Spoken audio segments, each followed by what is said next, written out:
বাংলা এবং বাঙালিদের জীবনে চৈত্র সংক্রান্তির গুরুত্বই আলাদা। বাংলা দিনপঞ্জিকার শেষ দিন অর্থাৎ বছরের শেষ দিনকে বলা হয় চৈত্র সংক্রান্তি।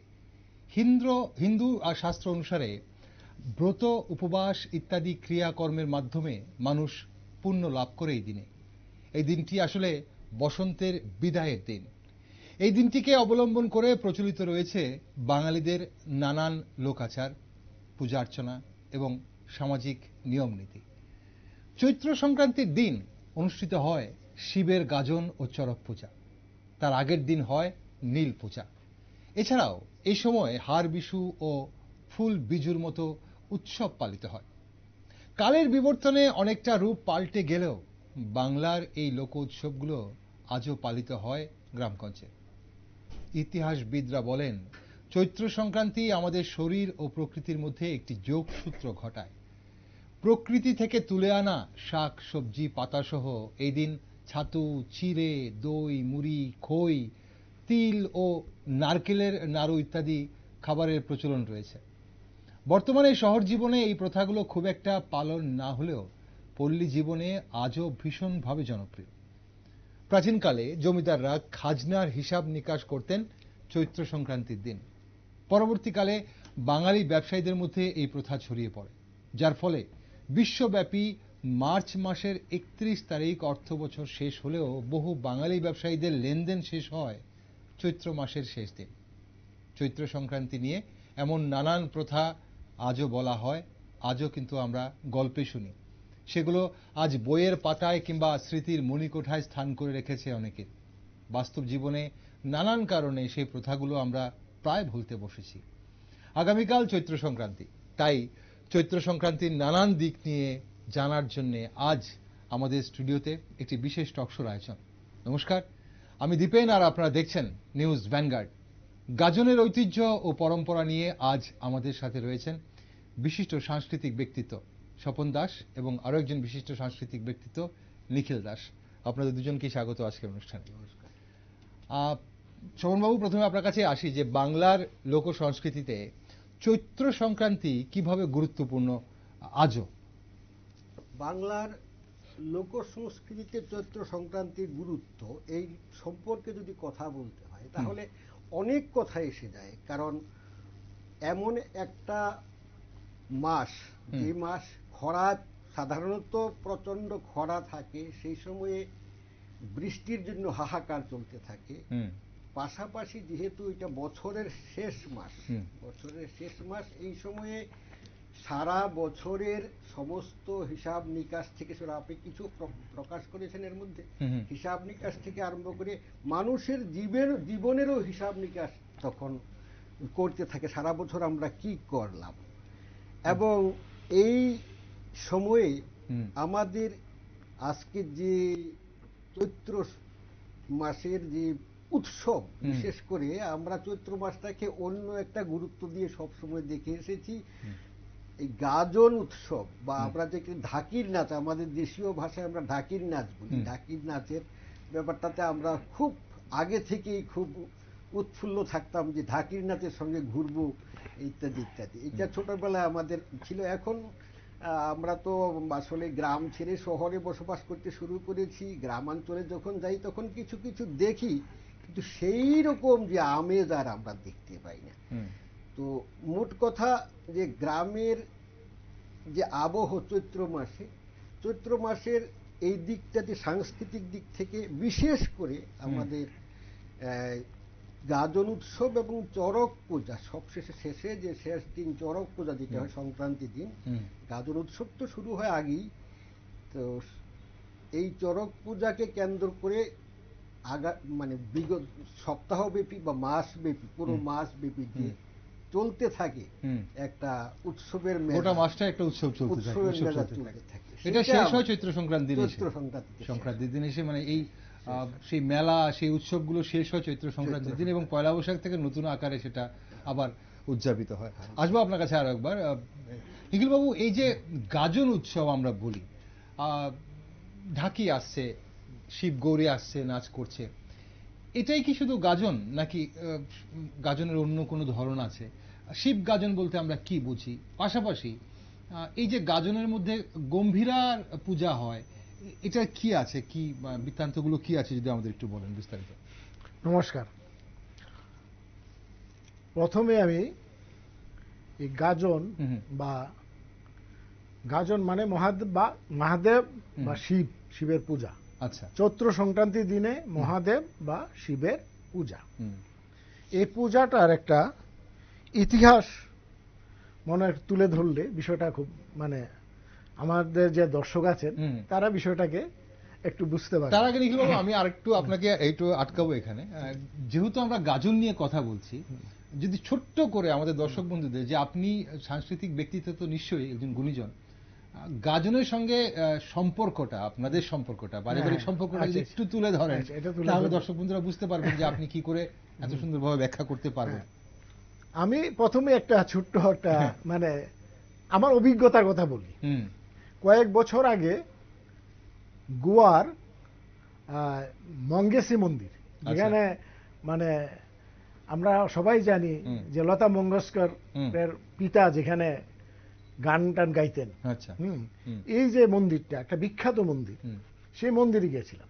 আচ্ছা, এই মন্দিরে চৈত্রের মানে চৈত্র মাসের শেষ দিক, ওই দিন চৈত্র সংক্রান্তি ছিল না, কিন্তু চৈত্র মাসের শেষ দিক, আচ্ছা, তপ্ত দুপুর। হ্যাঁ, এটার চাতালে একটা গাছের ছায়ার নিচটা বাঁধানো ছিল। এই বাঁধানো জায়গাতে আমি বসে আছি, হঠাৎ দেখলাম ঠিক আমাদের এখানে যেরকম ভাবে ঢাকের দোলের হরগৌরী সহ হরগৌরী আছে, পাশাপাশি একজনের মাথাতে এই যে আমরা পাট বলি, গাজনের পাট, আচ্ছা, মাথায় নিয়ে রাখে, যে এইটা নিয়ে আসলো। আমরা 2-3 জন বসে আছি, আমাদের সামনে নাচতে শুরু করলো। আচ্ছা, নাচলো, নাচার পরে ওই সেই ঢাকটা আমাদের ঢাকের মতো না, আচ্ছা, অনেকটা ঢুলের মতো, এই ঢাক বাজিয়ে গান গাইল। গানটার শব্দগুলি আমি মানে বুঝতে পারিনি খুব একটা, কোঙ্কণী ভাষায়। আচ্ছা, কোঙ্কণী ভাষা শব্দ, কিন্তু সুরটা অদ্ভুত ভাবে আমাদের ঢাকের গানের সুর, গাজনের যে সুর, শিরের সঙ্গে মিলে যাচ্ছে। আচ্ছা, আমি অবাক হয়ে গেলাম, এটা কি অদ্ভুত ব্যাপার। কোথায় বাংলা? আমরা এতদিন ধরে জানতাম যে বাংলাতেই শুধু কেবল চড়ক উৎসব, বাংলাতেই শুধু গাজন, বাংলার বাইরে হয়তো বা নেই, বাংলা ভিত্তিক। হ্যাঁ, কিন্তু আমি অবাক হয়ে গেলাম। আমি ওইখানে গিয়ে তাদেরকে জিজ্ঞেস করতে গেলাম, তারা তো আর হিন্দি বুঝে না। মজার ব্যাপারে হিন্দিটা ততটা বেশি রপ্ত না তাদের। বোঝা গেল তারা একটা নিম্ন বর্গের মানুষ। তখন আমাদের যে যিনি ছিলেন গাইড, তাকে জিজ্ঞেস করলাম কথা বলতে। উনি বললেন যে তারা এটা বংশ পরম্পরা এটা চালু করেছে। আচ্ছা, আমি তারপর এই বিষয়টা নিয়ে চর্চা শুরু করলাম কিভাবে হতে পারে। তখন দেখা গেল যে আমাদের শাস্ত্রগুলিতে কিন্তু তেমন কোনো এগুলি মানে আমাদের বাংলা ভিত্তিক যে পুরাণগুলি আছে, ব্রহ্মবৈবর্ত পুরাণ, বিষ্ণু পুরাণ বা বৃহৎ ব্রহ্ম পুরাণ, এইগুলিতে তেমন ভাবে এগুলির কোনো উল্লেখ নেই, গাজনের কোনো উল্লেখ নেই। এমনকি এই সময়কার যে সাহিত্যগুলি তো গাজনের খুব একটা বেশি কিছু দেখা যায় না। একমাত্র লিঙ্গ পুরাণে আছে শিবের পূজা। আচ্ছা, লিঙ্গ পুরাণ হলো শিবের পূজা। হ্যাঁ, এছাড়া পদ্মপুরাণ মানে আমাদের এই মঙ্গল কাব্য পদ্ম না, আচ্ছা, মনসা মঙ্গল না, হ্যাঁ, পৌরাণিক পদ্মপুরাণ যেটা, আচ্ছা, ওইটাতে শিবের যে বর্ণনা আছে বা লিঙ্গ পুরাণে শিবের যে বর্ণনা আছে, তার সঙ্গে আমাদের গাজন উৎসবের যে মহাদেব বা শিব, আচ্ছা, তার কোনো মিল নেই। আচ্ছা, তার কোনো মিল নেই। আমাদের এখানে শিব হলো শান্ত প্রকৃতির এবং ভদ্র এবং খুব এমন একজন মানুষ, সে পশুদের মূলত পশুপাত যারা মানে পশু উপাসক যারা, পশুপতি হিসেবে যারা শিবের ইয়া করে, অনেকটা এটার সঙ্গে মিল আছে। যার মিল হয়েছে হরপ্পা সংস্কৃতি, মানে একেবারে বলা চলে সিন্ধু সভ্যতার যুগে। আচ্ছা, সিন্ধু সভ্যতার যুগের আবার চিন্তা করেন, আমি লক্ষ্য করে দেখলাম, আমি যদি মানুষের যে এই যে মানে পরিব্রজন অবস্থা, এক জায়গা থেকে মানুষ এক জায়গায় যায়, সময়ের তালে তালে এক দেশের থেকে আরেক দেশে যায়, এই যে তার নিষ্ক্রমণ পদ্ধতি, মানুষের যে এক জায়গা থেকে এক জায়গায় যায় গিয়া, তাহলে এই প্রথাগুলো কি তাহলে নিয়ে যাচ্ছে, তাহলে তারা নিয়ে যাচ্ছে। তাহলে একটা অংশ, তাহলে একটা অংশ, একটা প্রবাহ আসলো বাংলায়, আরেকটা প্রবাহ গেল মহারাষ্ট্র হয়ে কোঙ্কণ হয়ে সেই দক্ষিণে, দুইটা প্রবাহ চলে গেল। কিন্তু অতীতটা তার কোথায় রইল? সেই সিন্ধু সভ্যতা, সেই সিন্ধু সভ্যতা। আমি অবাক হয়ে গেলাম বা এইটা দুইটার সঙ্গে কিরকম ভাবে এটা মিলে গেল, এই দুইটা।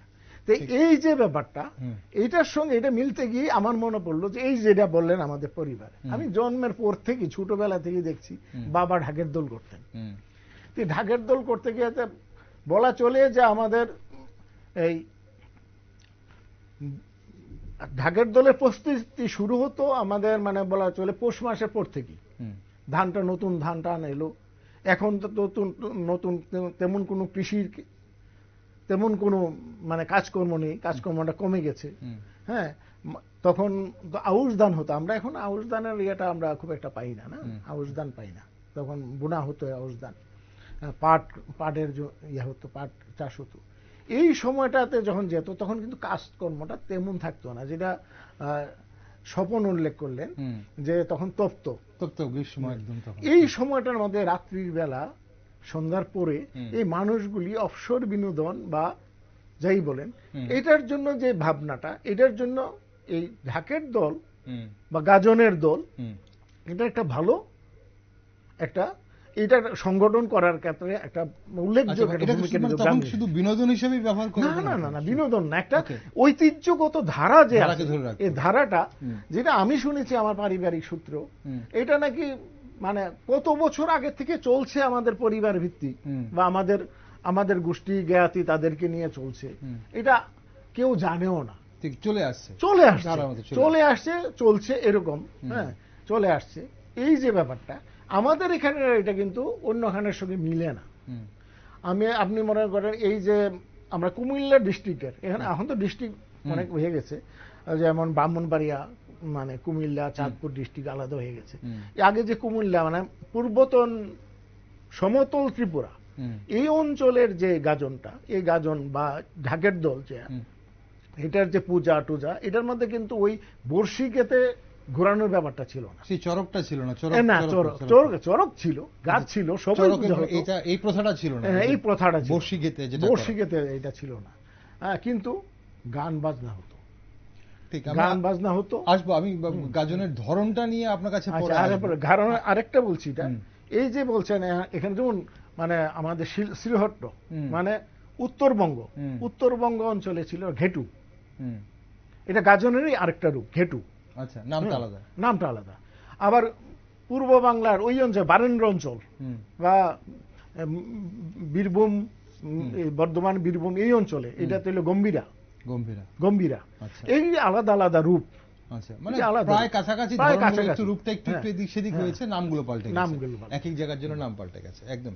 শোনবাবু, এই যে গাজনের একটা, যেটা ঢিলবাবু বলছিলেন, গাজনের গুরুত্ব তো আমাদের এই যে প্রথাটা রয়েছে, এটা ভীষণভাবে একটা গুরুত্বপূর্ণ একটা প্রথা প্রচলন, এবং সেখানে একটা ধর্মীয় গুরুত্ব নিশ্চয়ই আছে, তার পাশাপাশি একটা সামাজিক গুরুত্বও আছে। মানে কিভাবে ধর্মীয় গুরুত্ব এবং সামাজিক গুরুত্বটাকে কিভাবে আলাদা করে দেখা যায়? ধর্মীয় গুরুত্ব বলতে আমি একটা কথা বলবো, এটা মূলত শিবের পূজা। আপনি নিশ্চয়ই অনেকেই জানেন ব্যাপারটা। শিব আমরা যা সারা বাংলায় প্রধানত শিবের পূজাটাই গাজন উৎসবের কেন্দ্রবিন্দু। আচ্ছা, কিন্তু পাশাপাশি কিছু কিছু অঞ্চলে ব্যতিক্রম আছে। কোনো জায়গায় ধর্ম ঠাকুরের পূজা, কোনো জায়গায় মনসার পূজা, কোনো জায়গায় কালীর পূজা, এরকম ব্যতিক্রম কিছু কিছু আছে। মূলত শিবের পূজা। শিবের ব্যাপারে এইটুকু আবাস নিখিলের কথা পাওয়া গেল। শিব আসলে আমাদের এমনি তো দেবাদিদেব মহাদেব আমরা বলি, সেই শিবকে কিন্তু যারা চড়ক পূজা বা গাজন উৎসব নিয়ে মেতে থাকে, সমাজের নিম্ন শ্রেণীর তথাকথিত, আমি নিম্ন শ্রেণীর বলতে আমার কুণ্ঠা জাগে। আচ্ছা, আমি বলবো যেটা আরোপিত, মানে অন্তজ শ্রেণী হিসেবে যারা চিহ্নিত, যেমন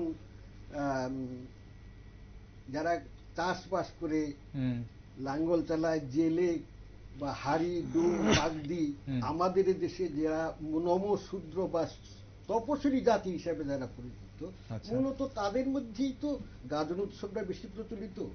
তাদের ঘরে শিবের ব্যাপারটা, শিব মাথার উপরে আছেন, আবার একদম পরিবারের মধ্যে নিয়ে নেন, পারিবারিক, আমার ঘরের ছেলে শিব, এরকম ভাবে নেওয়া হয় আর কি। শিবের কাছে সারা বছর আমাদের সুখ দুঃখের কথাও কিন্তু গাজনে বর্ণনা করা হয়, গাজনের গানে বর্ণনা করা হয়, এবং শিবকে পারিবারিক ভাবেও গ্রহণ করা হয়। ঠিক আছে, সেটাতে ধর্মীয়, তার কাছে আমরা সারা বছরের ব্যাপারগুলি বলবো, শুধু যে পুজো করা হচ্ছে শিব ঠাকুরকে তা শুধু নয়, শিব ঠাকুরকে পরিবারের একজন পরিবারের অঙ্গ হিসেবে, হ্যাঁ, এবং তার ধর্মীয় ব্যাপারটা ব্যাখ্যা করতে গিয়ে পারিবারিক একজন মেম্বারের মতো, বা আমাদের পিতা শিব আমাদের বাবা, বাবার কাছে যেমন সন্তানের বিভিন্ন রকম কথাবার্তা থাকে, শিবের কাছেও আমরা সেরকম ভাবে মানে তার অভিযোগ, অভাব অভিযোগ বা বিভিন্ন বিস্তার বিবরণ তুলে ধরা হয়।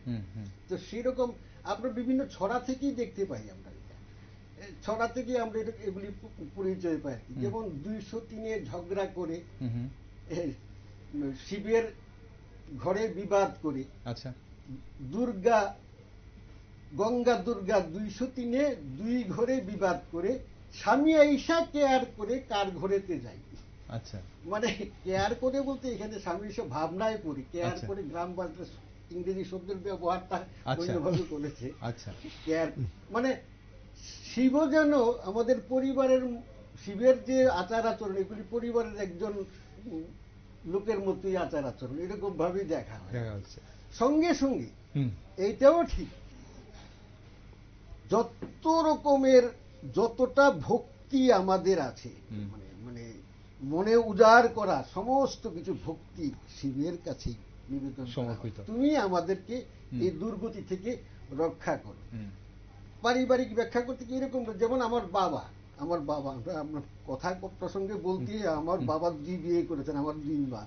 বাবার অভিজ্ঞতা থেকে বাবাও এরকম লিখেছেন, আমি শুনেছি বাবারই লেখা এটা। এই বলছেন, শিবে কই উমারে শোনো বলি তোমারে, এ যে বড় যন্ত্রণা 2 বিয়া কেউ কইল না। মানে নিজের অভিজ্ঞতা লিখে গেছেন।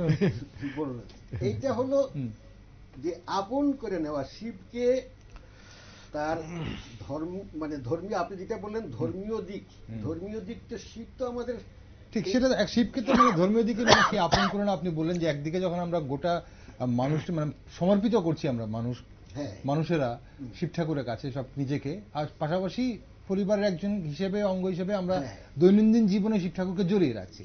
আর এই যে গাজনের তাহলে সামাজিক গুরুত্বটা কোন দিকটা? সামাজিক গুরুত্ব সাংঘাতিক গুরুত্ব। এই কারণে সামাজিক গুরুত্ব যে গাজনকে কেন্দ্র করেই এই সমাজের যে বিভিন্ন কার্যকলাপ, সাংস্কৃতিক ব্যাপার, আপনি একটা জিনিস একটু সূত্র আমি উল্টা করে বলি, গাজন বা গম্ভীরা, যেটা মালদায় গম্ভীরা, গাজনকেই মালদায় গম্ভীরা বলা হয়, আবার সেটা জলপাইগুড়ি কুচবিহার অঞ্চলে বলা হয় গম্ভীরা, গম্ভীরা, ওরা গম্ভীর। এখন বাংলাদেশে আমরা সামাজিক গুরুত্বের কথা বললেন, বাংলাদেশের যে যারা নাকি বৃহত্তর মালদা, রাজশাহী, চাঁপাই নবাবগঞ্জ, এসব অঞ্চলগুলি বৃহত্তর মালদার একটা অংশ, এখন বিভাগের ফলে বাংলাদেশ ভারত পাকিস্তান বিভাগের প্রাথমিকভাবে, পরবর্তী সময় তো বাংলাদেশ হয়েছে, ভারত পাকিস্তান বিভাগের কারণে যারা পূর্ববঙ্গ থেকে হিন্দু ধর্মাবলম্বী যারা, তারা বেশিরভাগ সরে গেছে। সরে যাওয়ায় যারা গাজন করতো, যে আপনি বললেন যে সামাজিক যে সমাজ, এখানে কিন্তু সরে গেছে, তারা বেশিরভাগই সরে গেছে, কিন্তু ধারাটা রয়ে গেছে সমাজের মধ্যে। এখনো মুসলিমরা গাজন উৎসব করে, তবে সেখানে শিব নেই, সেখানে শিব নেই।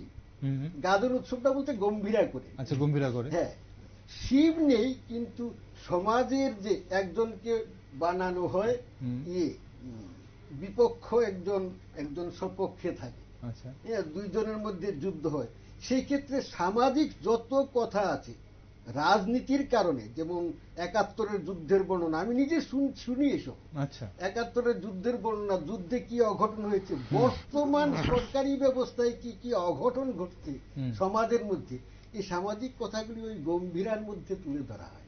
আচ্ছা, ছোট ছোট পালার আকায়। ওকে, মানে পালার মধ্যে তাহলে আপনি বলছেন মানে সমাজে সবকিছুর পাশাপাশি রাজনীতির কথা উঠে আসে।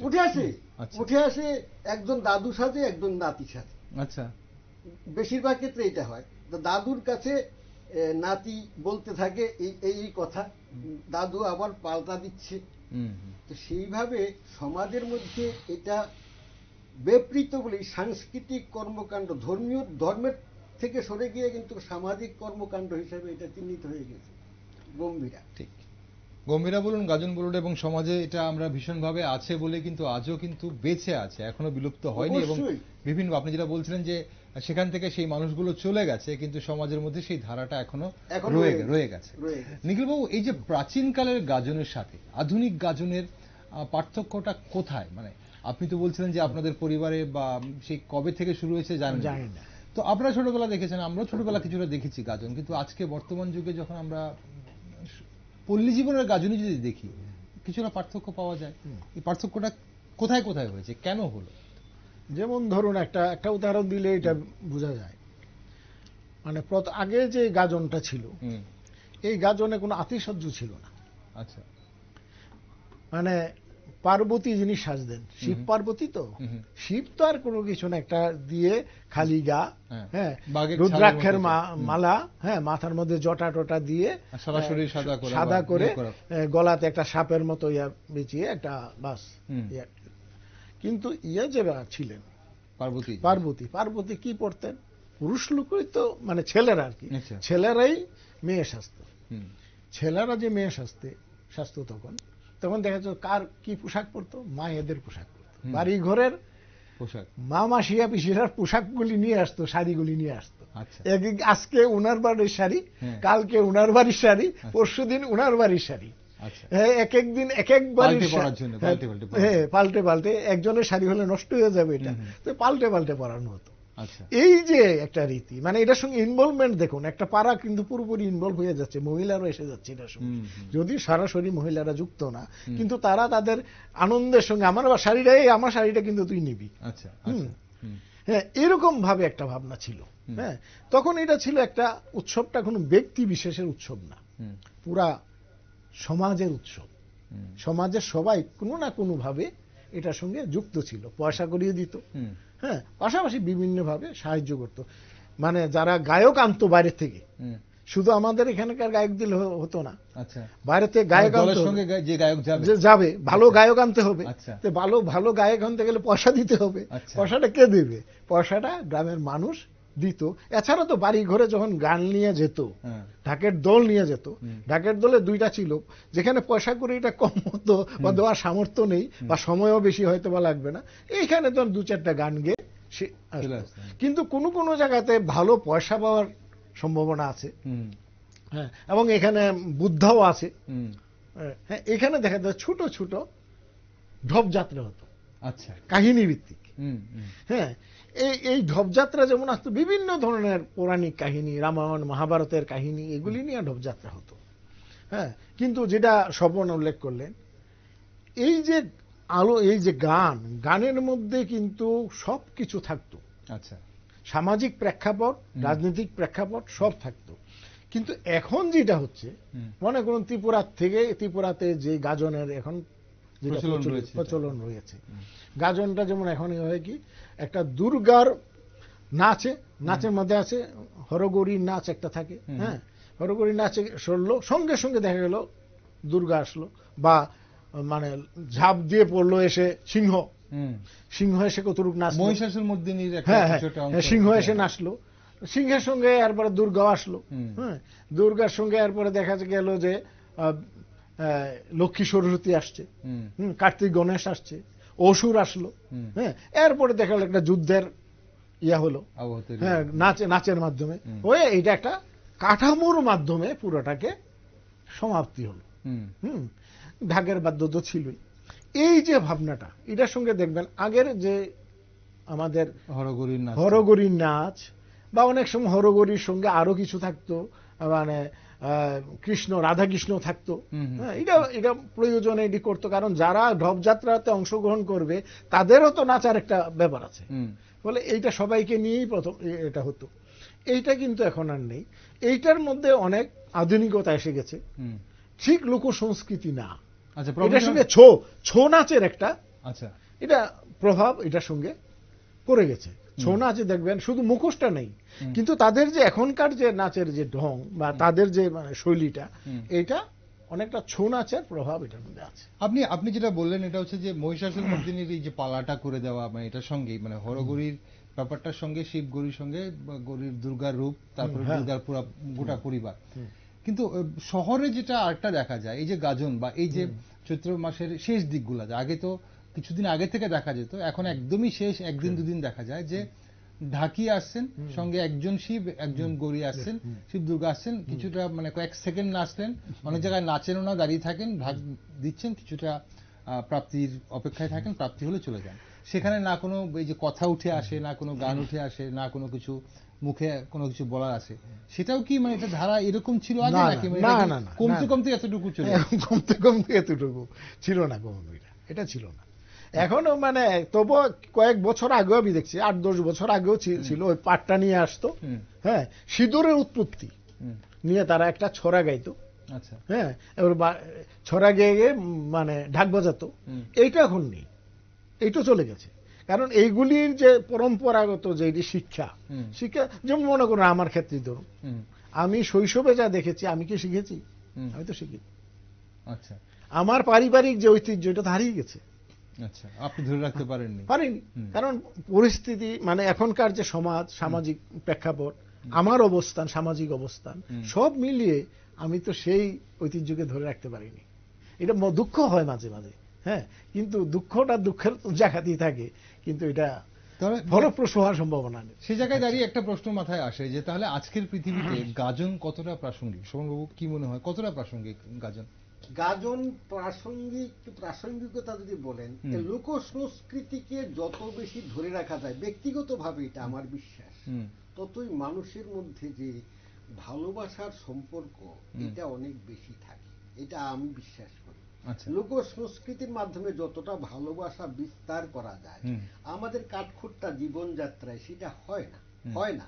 যার জন্য এই যে নিখিল বলছিল যে আধুনিকতা এসে গেছে, আমি কিছুদিন আগে দেখলাম আমার বনগাঁতে আমার এক বন্ধু আছে ওদের ফেসবুকের থ্রুতে বন্ধুত্ব, তো ওর সঙ্গে কথা বলে দেখলাম দক্ষিণ সুন্দরবন অঞ্চলটা বা দক্ষিণ 24 পরগনাতে এখন বেশ কিছু গাজনের দল তৈরি হয়েছে। নাম গাজনের তো, তারা নাচনা দল হিসাবে বলে আর কি, নাচনা দল বলে। গাজনের মূল ব্যাপারটা গাজনের ফর্মটাকে রেখেছে, কিন্তু ফর্মটাকেই আধুনিকতায় বলে দিয়ে অনেকটা মানে যদি আপনি মানে আকর্ষণ করার জন্য তারা নিজেদের মতো করে রসদ ঢেলে দিচ্ছে, যদি মানে এমন হয়েছে ব্যাপারটা যেন গাজনের নাচের জায়গায় লুঙ্গি ড্যান্সের স্টাইল চলে আসছে, লুঙ্গি ড্যান্স চলে আসছে। কিন্তু মানুষ ওই সেই বাড়ি বাড়ি যাওয়া, সেই ঢাক নিয়ে বেরোনো, মানে সেগুলো হচ্ছে, কিন্তু নাচটা হচ্ছে অন্য জায়গায়। আবার সেটা শুধু মানে পরিবারে যাওয়া থেকে আবার আসর করে বিভিন্ন জায়গায় বড় ঘোষণা দিয়ে মাইকিং করে মঞ্চের মধ্যে করা হচ্ছে, টিকিট বিক্রি করা হচ্ছে, সেই মেলাতে যেরকম হয়, হ্যাঁ, বা বিভিন্ন সংস্থা তৈরি হয়ে গেছে, নাচনা দল, আজকে এখানে নাচনা দল হবে, মানে বন্ধু যা আমাকে বললো, আমি সচক্ষে অবশ্য দেখিনি এরকম, কিন্তু সে বললো যে তাই হচ্ছে এখন, সেটাই গাজন। তুমি যেটাকে গাজন বলছো, আমাকে বলছো তুমি যেটাকে গাজন বলছো, আমরা নাচনা দল হিসেবে ওই গাজনের ফর্মটাকে একটু চেঞ্জ করে আধুনিক করে দিয়ে মানুষকে আকর্ষণ করছে। মাঝে মাঝে হিন্দির সুর এসে যাচ্ছে, তাহলে মানে সেটা মানে গাজন পর্বটাকে রেখেছে, কিন্তু গাজনের ধরনটা আর কিছু নেই, থাকলো না তাহলে সেখানে। ওই এটা হুজুগে গাজন, যেটাকে হুজুগে গাজনের পর্যায়ে গেছে। আর গাজন তো মূলত চৈত্র মাসে হয়, কোন অঞ্চলে গাজন উৎসবটাকেই বৈশাখ জ্যৈষ্ঠ মাসও নিয়ে যাওয়া হয়। আচ্ছা, কালবৈশাখী হুজুগে গাজন বলা হয়।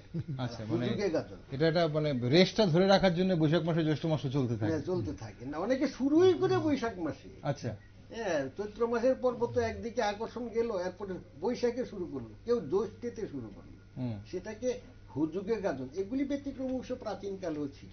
আচ্ছা, এটা আমি যা পড়ে দেখি, মানে পড়াশোনা করে যা দেখেছি, প্রাচীন কালেও ব্যতিক্রম ছিল। কিন্তু গাজনের সঙ্গে যে চড়ক মেলার ওতপ্রোতভাবে চড়ক মেলা জড়িয়ে আছে, এবং এই চড়ক পূজার ইতিহাসটাও কি মানে গাজনের সঙ্গে সঙ্গে এসছে, মানে প্রচলিত হয়েছে, নাকি এটা কোনো আলাদা জায়গা থেকে একসাথে এসে মিশে গেছে? এসে আপনি যদি প্রাচীন গাজনের পুরনো দিনের কথা ভাবেন, যে পুরনো মানে অনেক আগের, পড়াশোনা করে, আমরা তো নিজে তো চোখে দেখিনি, আমি বইপত্রে যা দেখেছি, পুরনো সময় প্রথম বিভিন্ন সময়ে বিভিন্ন ভাবে গাজনের এই ব্যাপারটা এসেছে। আচ্ছা, ওই যে পুরাণের কথা নিখিল বলল, যে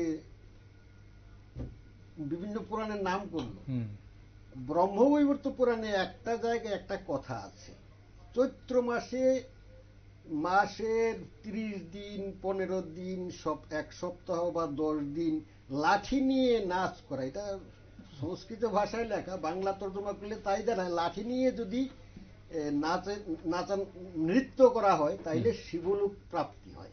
আচ্ছা, এরকম একটা কথা ব্রহ্মবৈবর্ত পুরাণ আছে। সেইটারই কিন্তু ফর্ম আপনার ধরতে পারেন গাজনের নাচগুলি আর কি। আচ্ছা, তো এর পরবর্তী সময়ে এসেছে অন্যভাবে।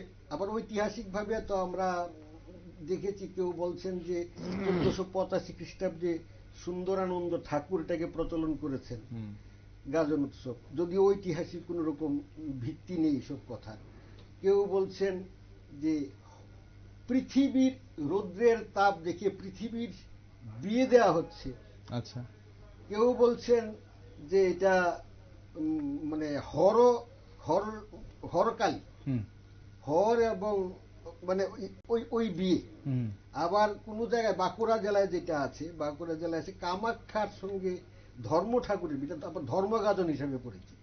আচ্ছা, তো এইভাবে বিভিন্ন সময়ে বিভিন্ন ভাবে গাজন বিবর্তিত হয়ে হয়ে চড়ক কখন এসছে তারও সঠিক ইতিহাস জানা যায় না, মানে চড়ক কখন মিশে গেছে জানা যায় না। আচ্ছা, তবে মোটামুটি একটা জায়গায় মানে একটা কথা, আবার কেউ কেউ বলে চড়কও প্রাচীন।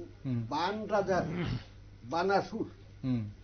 বানাসুরের যে যুদ্ধ হয়েছিল কৃষ্ণের নাতি অনিরুদ্ধ এবং বানাসুরের কন্যা উষার যে প্রেম পর্বের কারণে, বানাসুরের বিরোধিতার কারণে যুদ্ধ বেঁধেছিল, তখন যে বানাসুর শিবকে আরাধনা করতে গিয়ে বিভিন্ন রকমের শারীরিক কৃষ্ণ সাধন, এক কথায় কৃষ্ণ সাধন করেছিলেন, অঙ্গ প্রত্যঙ্গে বান, সেইটাকে অনুসরণ করে পরবর্তীকালে আজকের গাজনের সন্ন্যাসী, যারা সন্ন্যাসী বলতে সাধু সন্ন্যাসী, ওই সন্ন্যাসী না, গাজনে যারা গাজন উৎসব যারা করে, এটা অন্তর্জ শ্রেণীর লোকই, এরা সন্ন্যাসী হিসাবে পরিচিত, তারাও কিন্তু শরীরে ওই প্রথাগুলি মেনটেন করে, মানে বিভিন্ন রকম, ওই যে বললেন যে আপনি বর্ষি কাঁথা বা আগুনের উপর হাঁটা বা রামদা বিছিয়ে দিয়ে তার উপরে শুয়ে পড়া, বর্ষি কাঁথা, এগুলি যে আছে, এগুলি কিন্তু নিজের শরীরকে বিভিন্ন ভাবে ক্ষতবিক্ষত করা।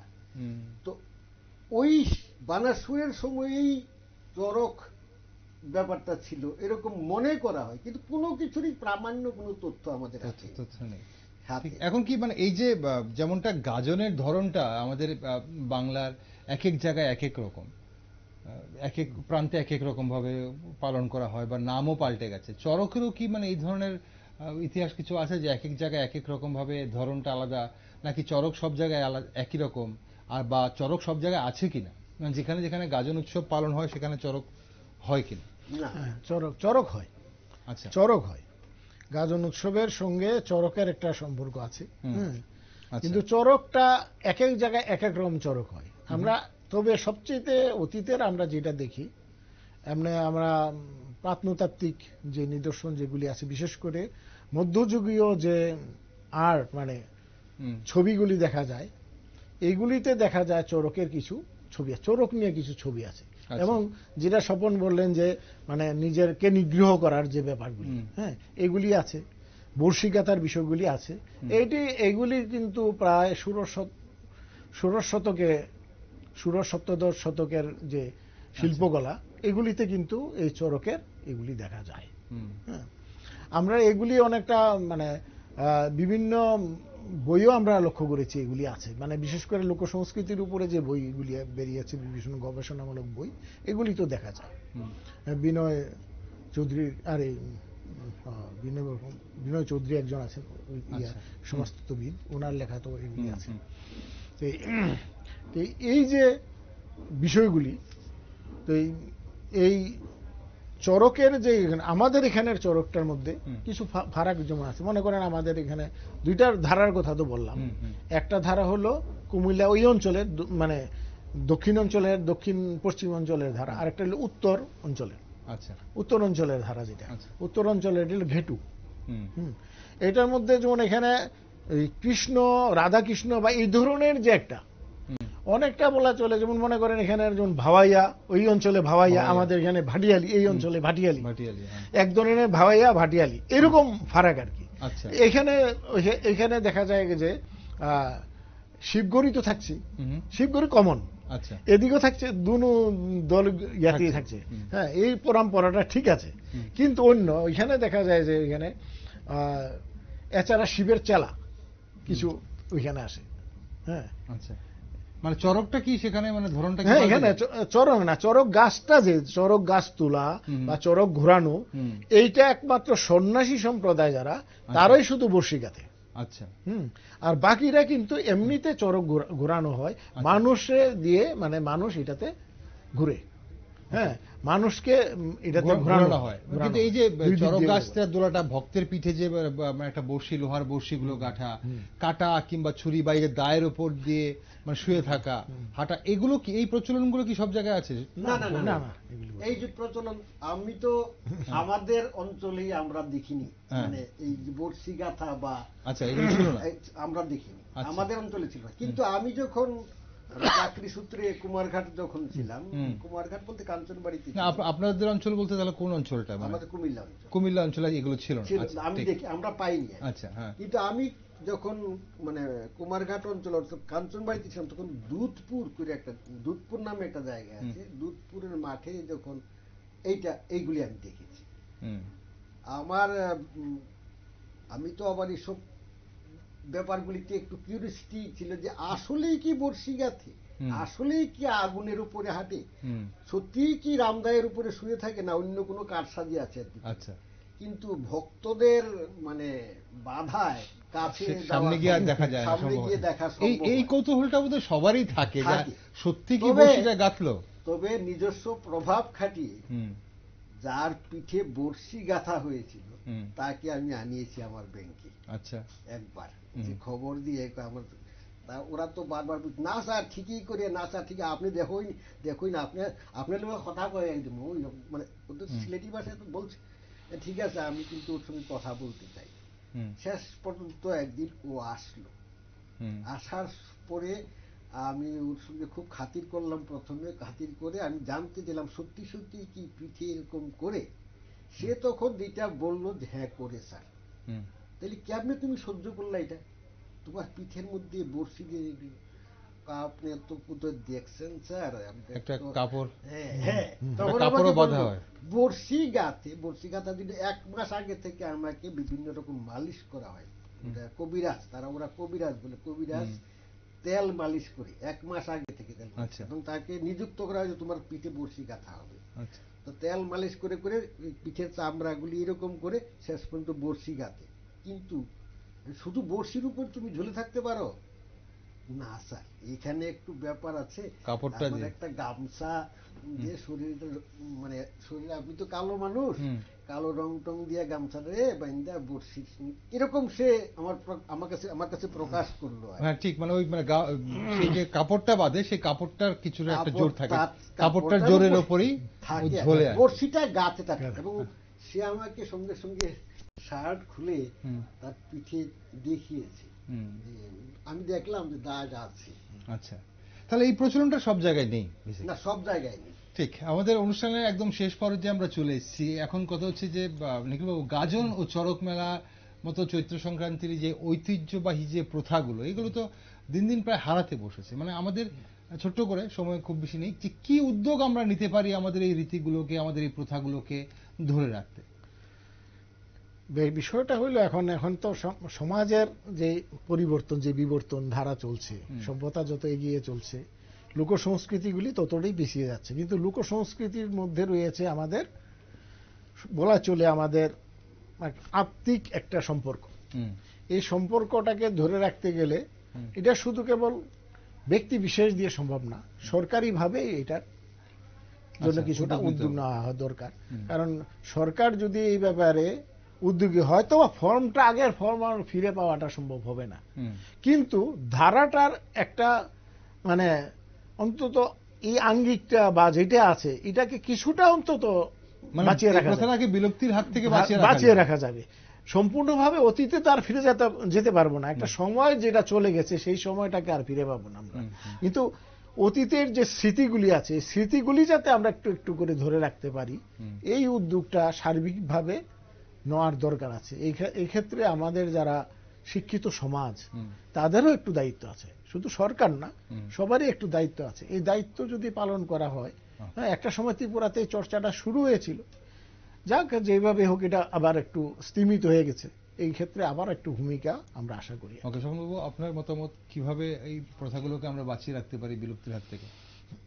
আমরা, নিখিল যেটা বললো সরকারি সহযোগিতা আছে, সেটা অনস্বীকার্য। সরকারের সহযোগিতা পেলে ব্যাপারটা ত্বরান্বিত হয়।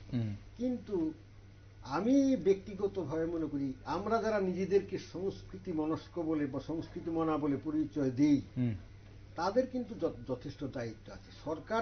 সরকারের কাছে তখনই আমরা ব্যাপারটা পেশ করতে পারি নিজেরা যদি আমরা উদ্যোগ নিই। তবে এইটুকু আপনাকে মানে আপনার কথা প্রসঙ্গে বলতে হয় যে সেই প্রাচীন ধারায় হয়তো আমরা ফিরে যেতে পারবো না, তার মধ্যে এখনকার মানুষ যেভাবে সেটা গ্রহণ করবে, একটু আধুনিকতা মিশিয়ে দিলে ব্যাপারটা হয়তো মানে মানুষ গ্রহণ করবে, আকর্ষণীয় হবে। আস্তে আস্তে আমাদের যদি উদ্দেশ্য থাকে আমরা একদম প্রাচীন ধারায় ফিরে যাব, প্রথমে জনতাকে আকর্ষণ করার জন্য, মানুষকে ব্যাপারটার মধ্যে টেনে আনার জন্য আধুনিকতা মিশিয়ে আরম্ভ করলাম, কিন্তু আস্তে আস্তে আস্তে আস্তে আমরা ঐতিহ্যের দিকে এগিয়ে গেলাম। পুরনো রীতি, পুরনো প্রথায় আমরা আস্তে আস্তে। সেই ক্ষেত্রে নিজেরা শুধু মুখে মুখে সংস্কৃতি মনা পরিচয় না দিয়ে কাজে যদি আমরা কিছু করতে পারি, তাইলেই হবে, সম্ভব হবে।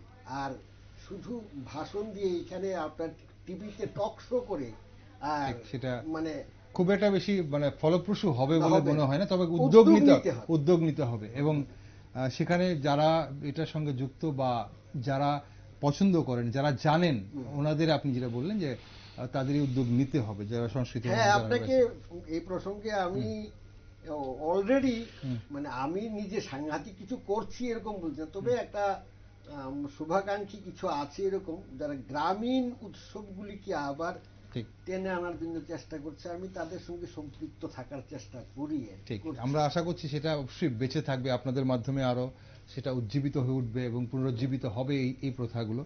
অসংখ্য ধন্যবাদ দুজনকে, আজ সময় ফুরিয়ে গেছে অনুষ্ঠানের। নিখিলবাবু আপনাকে ধন্যবাদ, শোভনবাবু আপনাকে ধন্যবাদ সঙ্গে থাকার জন্য।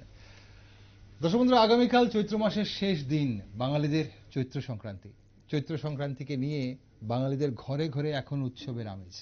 আগামীকাল বহু জায়গায় অনুষ্ঠিত হবে চড়ক মেলা, যে চড়ক মেলার কথা আমরা কিছুক্ষণ আগে আলোচনা করছিলাম।